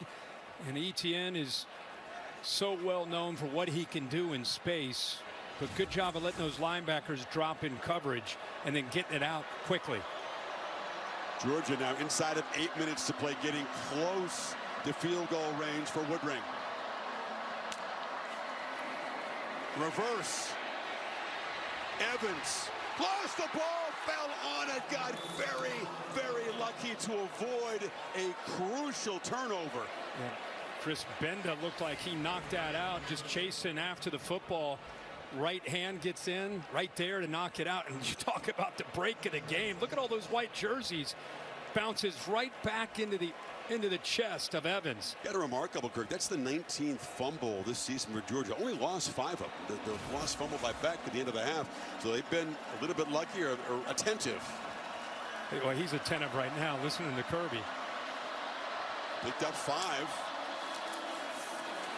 Second down run for Frazier. Frazier to the corner. Barrels out inside the 20. Dogs threatening. You're trying to get upfield to disrupt and penetrate, and by doing that, take yourself right out of the play. And what a great thing when you have Etienne. Frazier goes back to being in that role of being 1B. Look how fresh his legs are here in the fourth quarter with 6:30 to go, and he gets his hands on the ball. Now can Gunnar Stockton in this Georgia offense punch it in the red zone? Frazier's got a grace. Barrels down inside the 5. The ball came out. Are they ruling it down before the fumble? There's a scrum there. Check out who's got it. Georgia will retain possession down inside the 5, knocked loose by Makuba there. Makuba, the left arm, knocked it loose. And watch this, it's on the back there of Taff. Right there, clearly a fumble. I think Arian Smith maybe hopped on that football. I think a hustle play by 11. Taft didn't know it was right under his tricep there. Yeah, he was almost just laying on it. Like we say, they keep fumbling the ball, but they keep recovering it. Yeah, he's trying to say that Taft had a possession of it, but he was just lying on it. Never had the ball. First and goal. Etienne. It's crowded toward that boundary. Could not get around Baron Sorrell. Clock rolling now. Second and goal. Yeah, great job setting the edge. Try to catch him back into the boundary. And we've been talking a lot about Arian Smith, and you just got to hold on to the ball. Let's make sure we talk about the job he did in hustling, making that play to recover that football to keep this drive alive. There are a lot of Texas defenders that easily could have come up with the ball. Instead, Smith effort keeps the Dogs with this possession. End around. Phillips knocked down short of the goal line, lost a shoe. Makuba made the play. Phillips slow to get up, holding in the midsection. Yeah, he is the gadget guy, right? To get a little bit undersized, but really good speed. You talked about Makuba. He just accelerates through this hit. Boom, big hit right there. So Dogs on the doorstep. It'll be 3rd and goal when you come back. Drive the field. That's what they're doing right here. Can they finish it off? Stockton from the pocket. Surveys. It's batted down at the line. Dangerous play. Broughton off the carom, tried to close in on it. And it's going to be the field goal team that comes out. Chris, they had Delp, and again, it's very easy to see from up here, but Delp is in motion, goes back, and right now, if you throw it, you know, there was a nice little pick there by London Humphreys. He didn't see it, and it gave Texas a chance to get their hands up to knock that ball away. So the defense steps up. Woodring, a chip shot to give Georgia the lead back. Ooh, pounds it right through. And 4:32 to play. Can Texas win the SEC in year one? Can Georgia get a long-awaited championship? But let's see what happens. Plenty of time. 4:32 to go. Golden will let this one go. Let's celebrate him on that fake punt and that hustle play to get the fumble. Can Texas answer? They hand it to Wisner to begin the drive, and he goes nowhere. He'll actually lose a yard. Quinn Ewers, he talked about the experience. He's been poised and pretty good in postseason games in his career at Texas. He's led a bunch of teams in game-winning drives. Yeah. Sark talked about being patient with that run game. At this point, I think it's going to come down to Ewers' ability to make throws. Got to get protection, and he's going to be sacked. A slow developing play, and Mykel Williams closed him down. And Texas will face a 3rd and 18 in this desperation drive. But again, it's Chambliss right here who's able to get penetration and force Ewers up and then into the arms of Mykel Williams. Smile Munden in there as well. Pressure again. Sideline pitch! Intercepted! He threw it to Dalen Everett, who had huge plays in the Dogs' first win. And Georgia, up 3, gets the football back. Well, how fitting is that? They've been trying to pick on these corners, mainly Daniel Harris. That's gone away. But here, late in this game, they've got to be able to come up with another play. And they turn to Matthew Golden. Couple things. Watch the pressure right here. And here's the matchup on the outside. He gets pushed. The right tackle gets pushed right into the face of the quarterback. What a good job of being patient. The ball's thrown to the inside. But watch 6. Waiting, expecting that route near the first down marker, and then reacts to the receiver coming back to the ball. Ewers threw it inside, and Everett was in perfect position to make that interception. He was in good position the first time he picked it too. So 2 more interceptions, had a pick, a forced fumble, and a fumble recovery in October. And now the Dogs with the lead.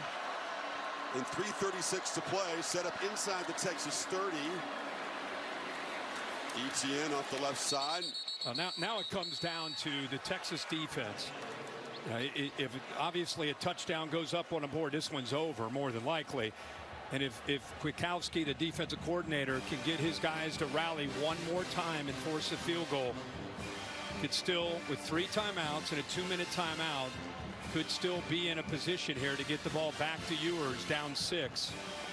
Clock management, interesting topic here. Will Sarkisian use timeouts on this side of the 2-minute timeout if they can get a stop here and force a 3rd down play? See what happens right here. Georgia 1 of 3 when they do get in that red area. Fake it to Etienne. Stockton now pitches down to the running back. Flag comes out. Etienne still running. Knocked down at the 20. It's going to be a hold on Georgia. The center, Wilson. Easy call for the official. Sarkisian said, hey, I'd like to see Georgia get called for holding. Yeah, that's right. At halftime. Delora. This is a throwdown, so. Holding. Offense, number 55. 10-yard penalty. 2nd down. So it backs him up. Stops the clock, of course, and moves the football to the 36. 55 right there going up against 1-5 Billy Norton. He tried to sneak Lucky down that left sideline, but Texas took that away. That's why he was in the pocket waiting and waiting and waiting. Longhorns in good coverage. We're not fooled at all. 2nd and 18. You don't want to go back any farther. This is within Woodring's field goal range, but just.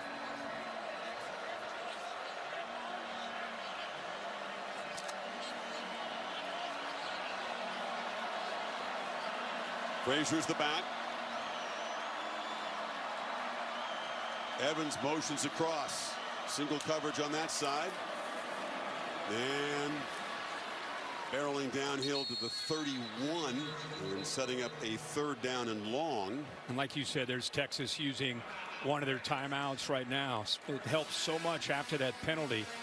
Now you feel really good about getting them off the field here and forcing a field goal. If you're feeling aggressive, Kirk, you could press it downfield. A 1st down, just about do it. Oh, sure. Yeah. Close to it. Play clock at 3. Texas brings pressure. Stockton backpedaling, throws it, and threw it right to Texas. Intercepted by Jahdae Barron. The young fella under pressure made a mistake, and Texas is set up now. Well, that's it. Kirby Smart telling him, let's be smart with the football. Let's not have that big mistake. And, you know, he got pressured from his left side. I think it surprised him, spooked him, in fact. He was looking to throw the ball to Cash Jones out of the backfield. Blitz here. And again, they've had success bringing blitzes from that left side. 2-on-1 on the left tackle. See, Simmons is able to get the pressure. Georgia very fortunate this ball was not returned all the way back by Barron. Good job by Lucky hustling there. Sure is. I think Barron saw that open sideline, and the tight end works his way around the blocker. Yeah, Gilbo celebrating. Yeah. He should have been making a block. Texas from the 34. 2 timeouts plus the 2-minute timeout.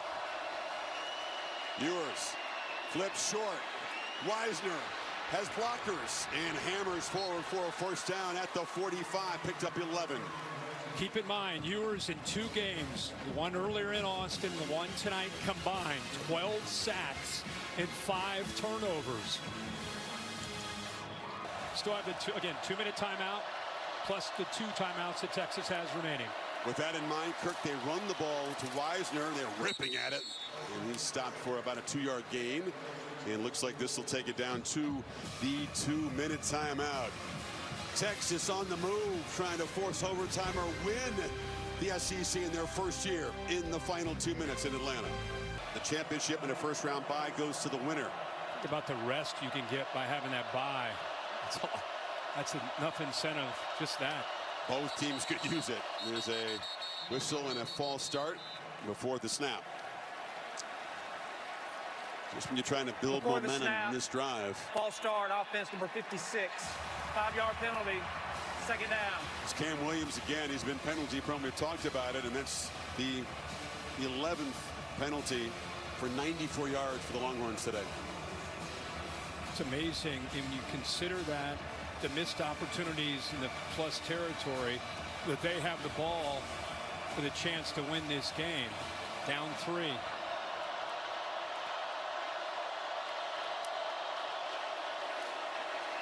Ewers flips it across the middle. Catch made by DeAndre Moore.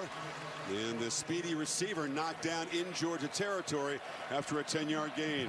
Look at Auburn, perhaps awaiting his moment. Good call there by Sark.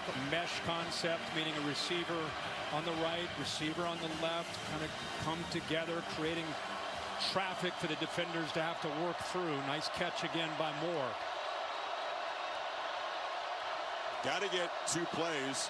Got 2 plays to get them. Pressure comes. Ball rejected.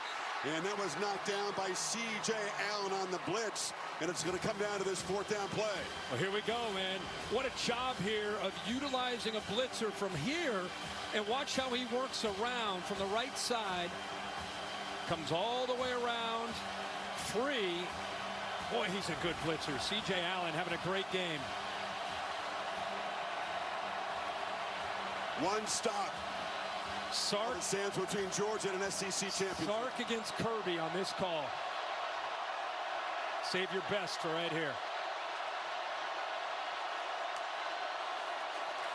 Ewers.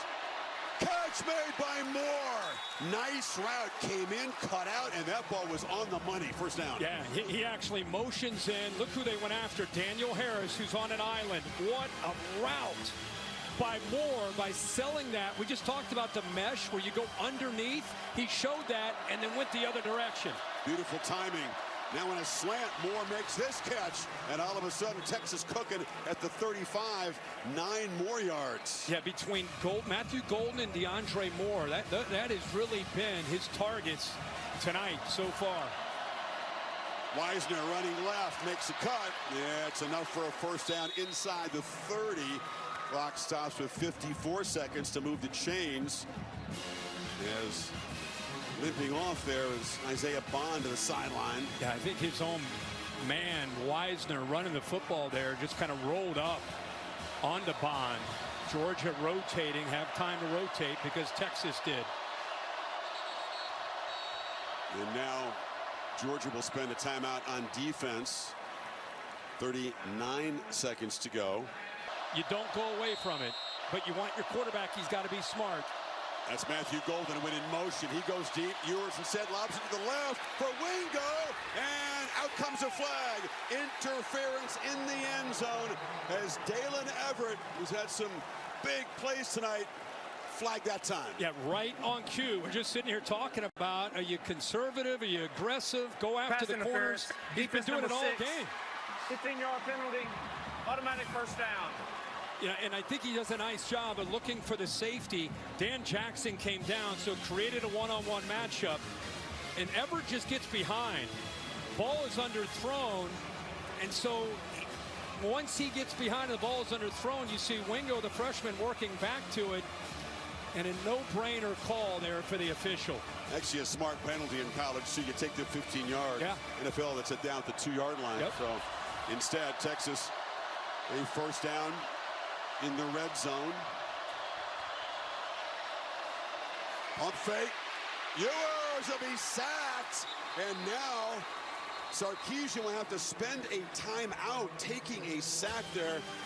Knocked down for the 7th time tonight. I mean, it looked like with the action from the quarterback, you know, he's flashing, showing screen that way, wants to go back to the right. But he's very fortunate he holds on to the ball. You see the ball in his left hand away from his body with 3 different defenders around him. You know, Georgia takes that one away. He could have flipped it out there, but there's a Georgia defender. This Second down play. matchup way at the top. Golden has had a huge game. Ewers goes to the left, rising up and trying to make a diving catch as Wingo. They went back to that side against Everett, and it's going to be 3rd and 15. He went back into that same matchup where he thinks Wingo is going to be a superstar. He's just a young man. See the safety over there, Jackson. It's a tough matchup going up against Dylan Everett, who's an outstanding corner. But twice they've checked him. One time for the interference, and that one an incompletion. So Texas a chance here with just this play to try to win it in regulation. Come up short. Going to kick a field goal to force overtime. Screen, that is Wingo dropped it. Never really got going. Didn't have anywhere to run that time. Michael Williams was right there. It's incomplete. Georgia fans are all excited as Walker takes off down the field. Now listen, Auburn is a great kicker. He's missed from 42 and 51 tonight.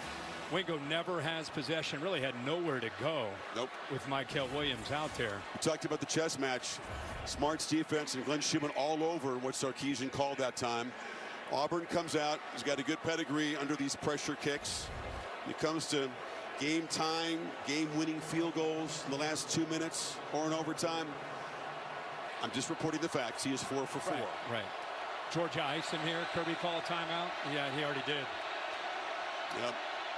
Made his first 2, missed his last 2.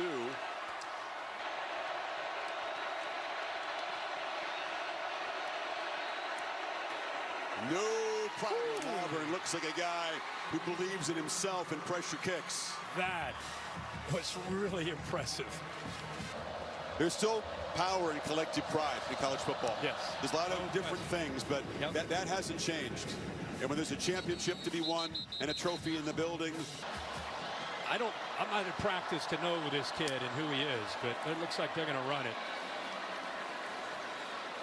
I like what I've seen from him so far, but I think that's the safe call and the smart call. Here we go. Back and forth. Lead changes, momentum changes. 16 apiece to the end of regulation in pressure games.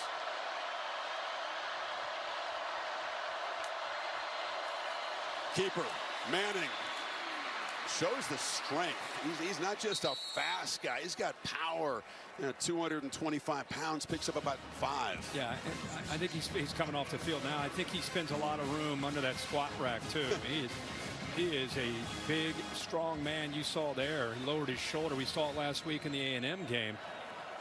But that wrinkle, I thought we'd see a lot more of, especially with what Haynes King did last week against Georgia's defense. Maybe not done seeing it. Maybe not done seeing it here as these overtimes unfold. Ewers on the move. And nobody open. Tried to flip it to Jaden Blue, but he was well covered. Had to toss it into the bench. Michael Williams was tracking him down. 3rd and 5. Well, what a great job by Malachi Starks. He has such versatility. He can play deep.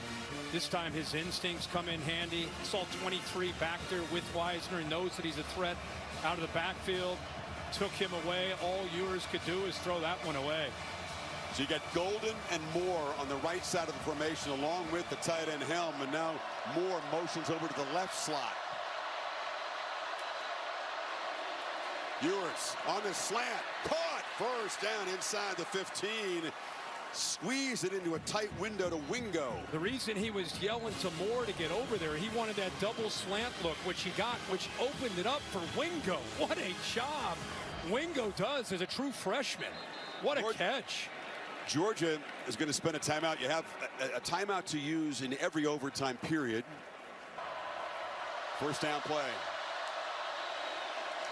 Play fake. Ewers launching for the end zone. Contested ball at the back. No chance for Matthew Golden to make a play. Everett in coverage. Boy, Everett does a nice job staying in coverage here. You know, watch Golden show it to the inside, and Everett didn't bite for that at all. It was a nice job of being able to eventually use his body and get him where he has no chance to make a play on that football. Just use the leverage of that back line to take him out. Takes a confident quarterback to make risky throws in this situation in overtime. Ewers this time lofts it to the other part of the end zone and over the head of DeAndre Moore, and it's going to be 3rd and 10 now. They try to go to a slot fade. Moore's had a big night. The timing off. He's got room to work out there. See the football thrown to his outside shoulder? Would have had to make a potential like a Willie Mays catch. Jackson Smith and Jigma made one of those when we were doing the Ohio State-Utah Rose Bowl call a few years ago. 3rd and 10. Dogs crowded the line, giving a blitz look pre-snap. Let's see if they bring it.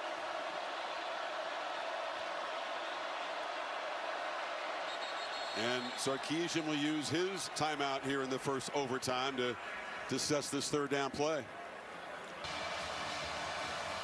And now the tight end motions across right there as well. Ewers looking that direction. And checks it down. Catch made and cannot escape. Tackle made in space beautifully by K.J. Bolden, who brought Wisner down for a loss. And here comes the field goal team. They created a wall with these receivers, hoping against man they would be able to get him out. But Bolden back here does a good job of reading that. So he's in charge. They're expecting that kind of route where they open it up with a rub like that. But Georgia in place there to defend it. And the kicker with the reliable pedigree and the interesting hair right back out there from 32. And that time knocks it through. Not quite as confident a swing as it was to force overtime, but Texas is on top.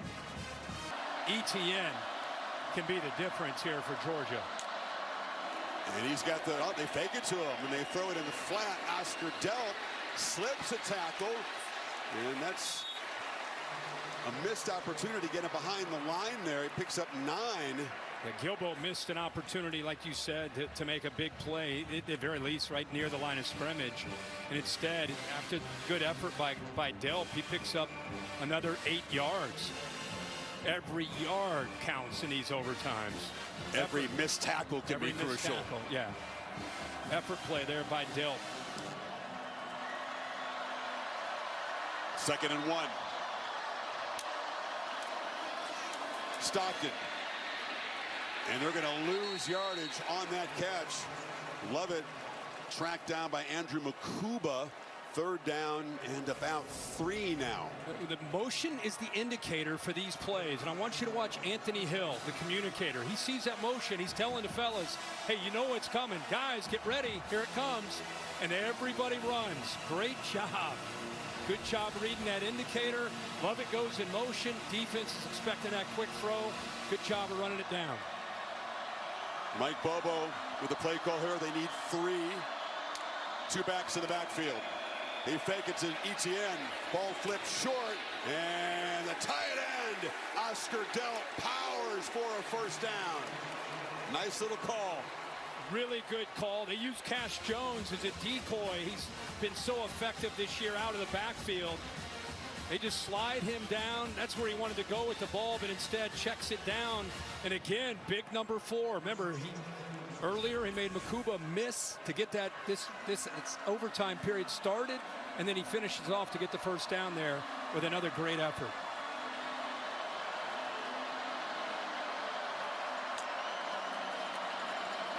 First down run, Etienne.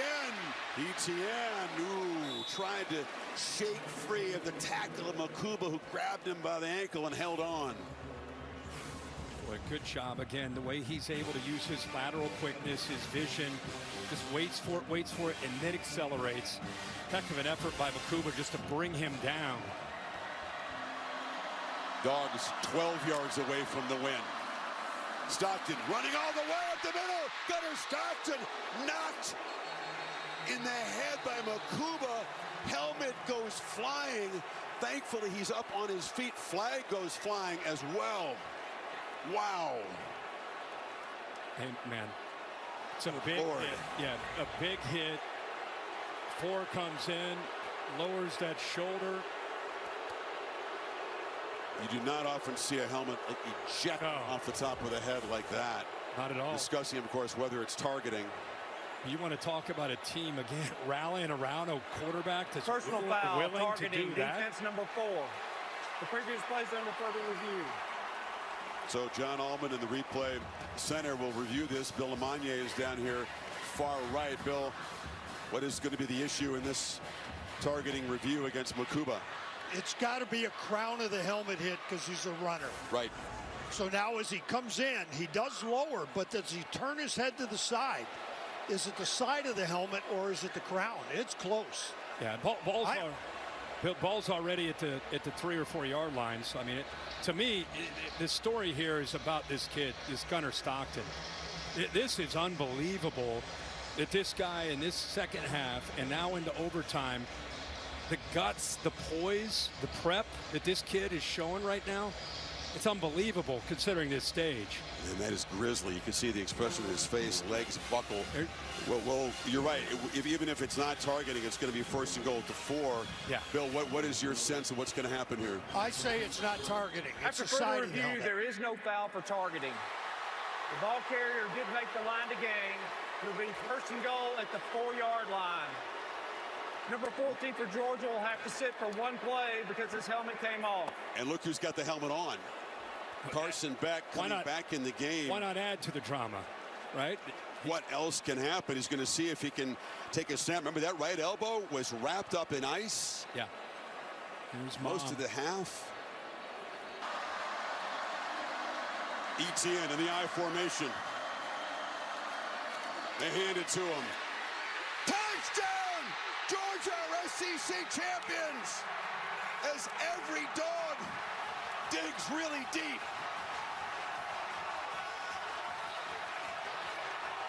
Well, Coach Smart is talking to his quarterback. Coach, what did you say to him in the locker room when you knew he was going to have to come in here and take over this game? I didn't say one word to Coach Bobo did, and all the coaches did, and he believed. This kid's a winner, man. This kid's special. He's a winner.